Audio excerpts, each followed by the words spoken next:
My wife's bombshell.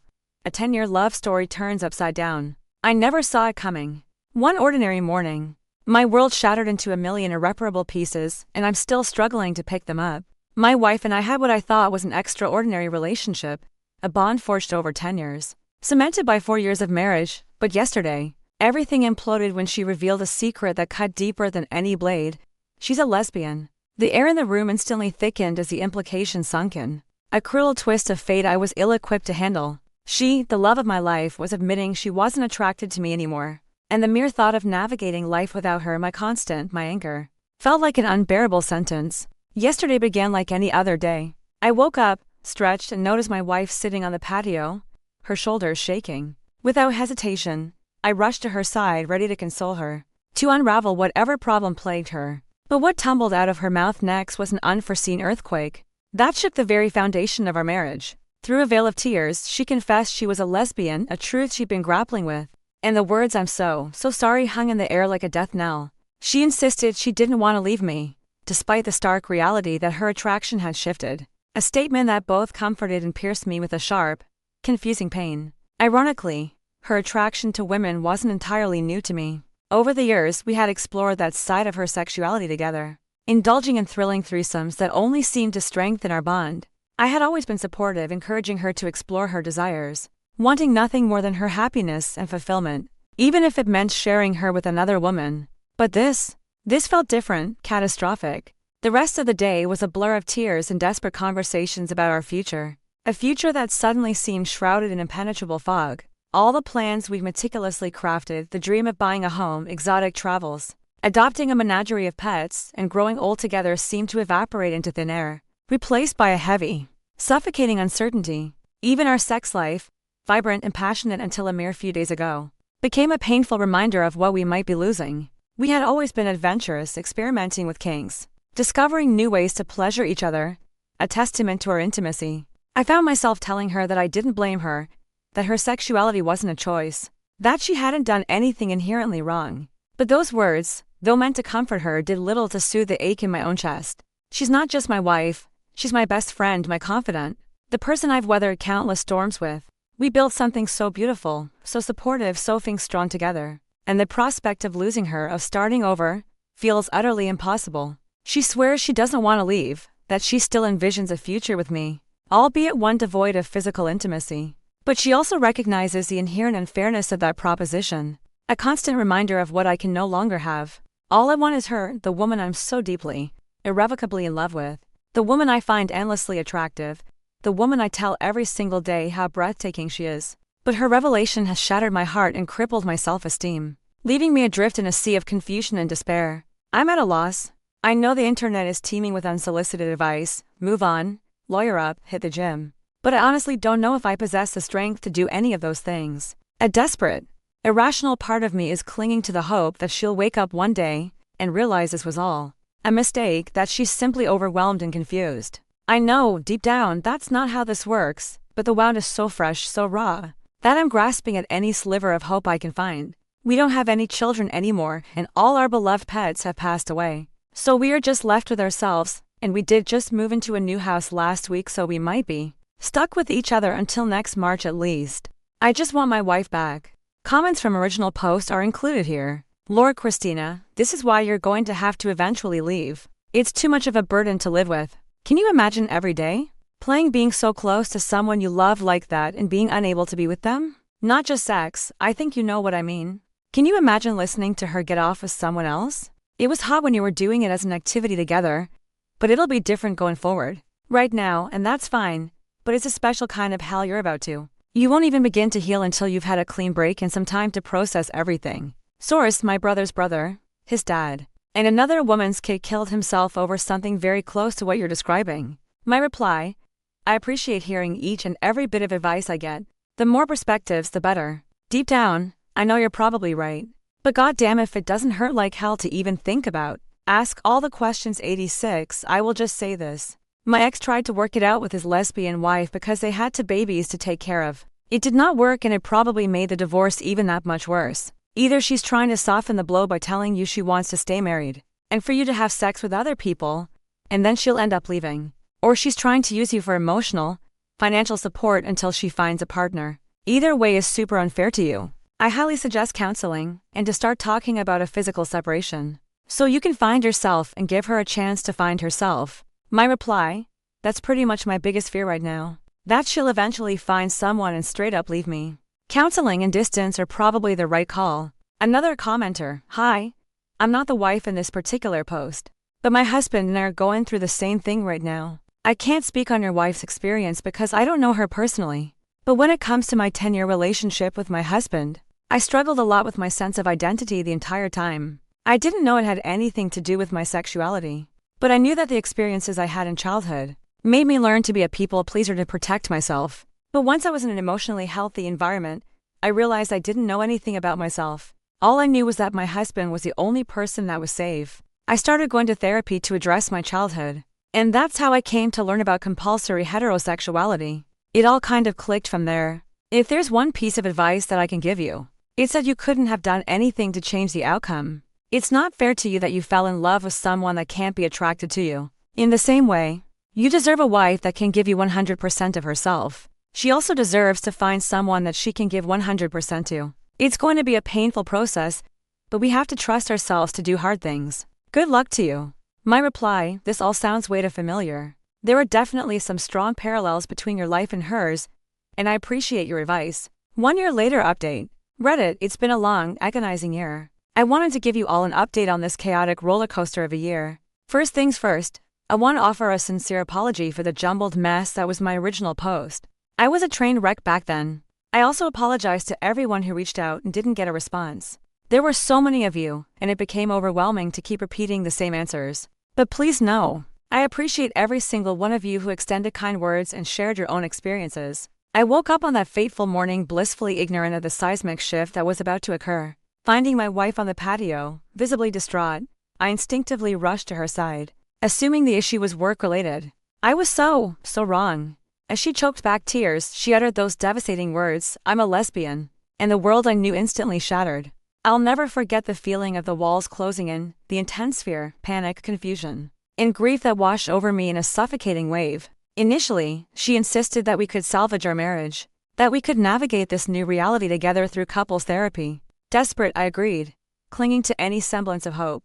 But then, fate decided to pile on even more heartbreak. Just 3 days later, my mother informed me that my stepfather had been diagnosed with stage 4 lung cancer. The following day, my father revealed that my stepmother was also battling skin cancer. Thankfully, my stepmother's surgery was successful, but my stepfather's prognosis was grim. He passed away last November, a wonderful, funny, successful, and impressive man who I miss dearly. This trifecta of devastating news within a single week sent me spiraling out of control. I couldn't function. I couldn't go to work. I couldn't sleep. I simply existed, a shell of my former self. I became one with my couch, numbing the pain with hockey podcasts and weed. My wife, bless her heart, tried her best to be there for me, but she was grappling with her own turmoil, retreating into her own world, both physically and emotionally. To provide some backstory, my wife had battled crippling anxiety her entire life, and the mere thought of a difficult conversation was enough to send her into a crying fit. However, months prior to all this, she had started taking anti-anxiety medication, which finally allowed her to communicate openly, not only about her sexuality, but also about the times I had let her down throughout our marriage. I had always believed we had excellent communication, but apparently, it was more one-sided than I realized. I thought I was being an attentive, thoughtful, caring, and compassionate husband. I was never abusive or unfaithful. We rarely fought, and when we did, we always resolved things like adults. I genuinely believed I was doing a great job, but I wasn't meeting her unspoken needs. Hearing about all those seemingly insignificant moments where I had failed her was incredibly painful, but it also offered a glimmer of hope. I couldn't change her sexuality, but I could damn sure make up for every instance of neglect. I devised a plan to prove to her that I was worth fighting for. I surprised her with a romantic picnic, bought us tickets to the circus, made a reservation at a fancy restaurant, a first for me, and took her to enjoy her favorite cuisine. I even began learning French, her native language. I took the lead on planning our next big vacation and started writing her a song. I was even going to teach her guitar, as she had expressed interest in the past. I dedicated every waking moment for the next 2 months to showing her just how much she meant to me.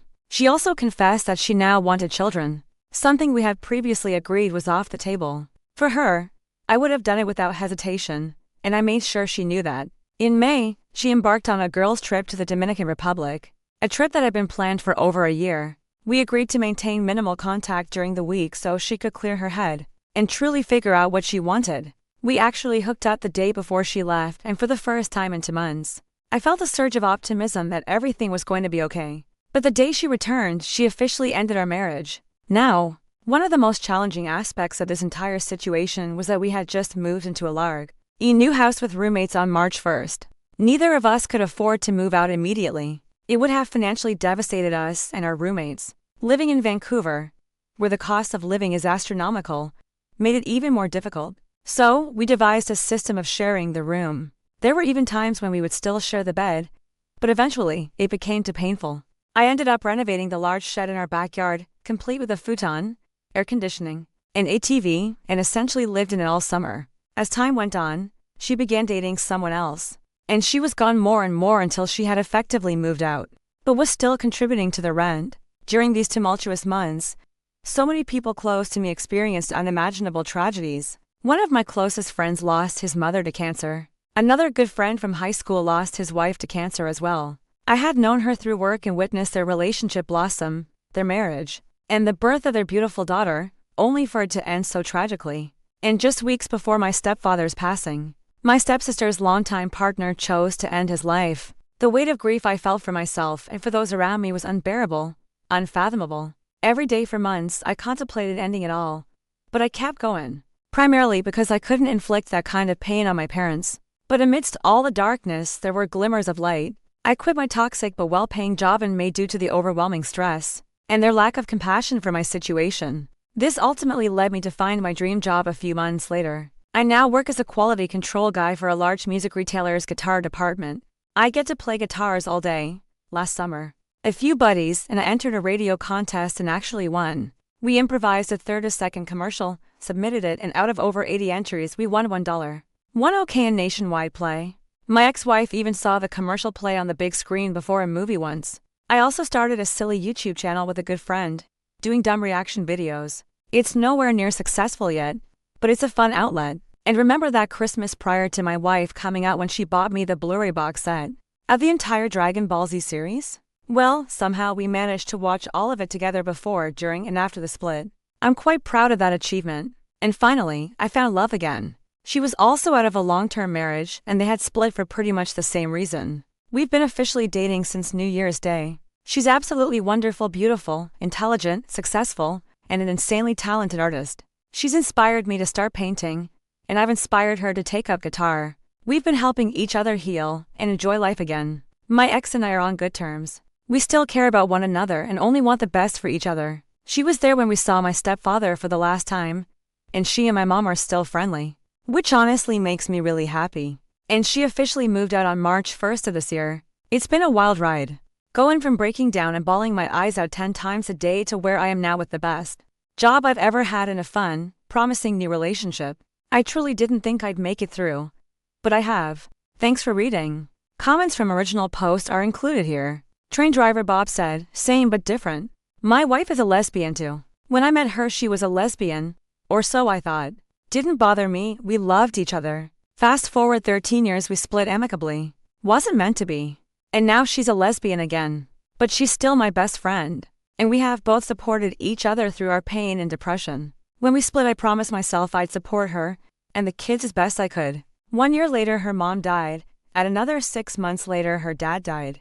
JFC, it's been a bloody roller coaster. I'm glad you've moved on to living a fantastic life. My reply? Oh man, that's tough. Lots of respect for maintaining a friendship with. I know how tough it can be. All the best. Dry Problem 9310 said, your resilience is crazily amazing. From your writing, aside from the issue with your ex and toxic workplace, I am assuming that your social relationship with friends and both parents, step-parents are amazing. I am praying nothing but all the best for you. My reply? I absolutely adore my parents. They're the sweetest, kindest, most loving people. And I have a wonderful circle of friends that have been there for me throughout all this. I don't know where I'd be without them all. Appreciate it. So, after hearing my story, all the heartache and the unexpected turns, do you think I handled this situation the best I could? Was I right to try and fight for our marriage at first? Or should I have accepted the inevitable sooner? I'm genuinely curious to hear your perspectives, whether you've been through something similar or just have an outside view on the situation. Your thoughts and advice are truly valued as I continue to navigate this new chapter of my life. So please feel free to tell me if you think I reacted the right way or not to this horrible thing that happened to me, because hearing it from others may help me process everything further and perhaps gain closure.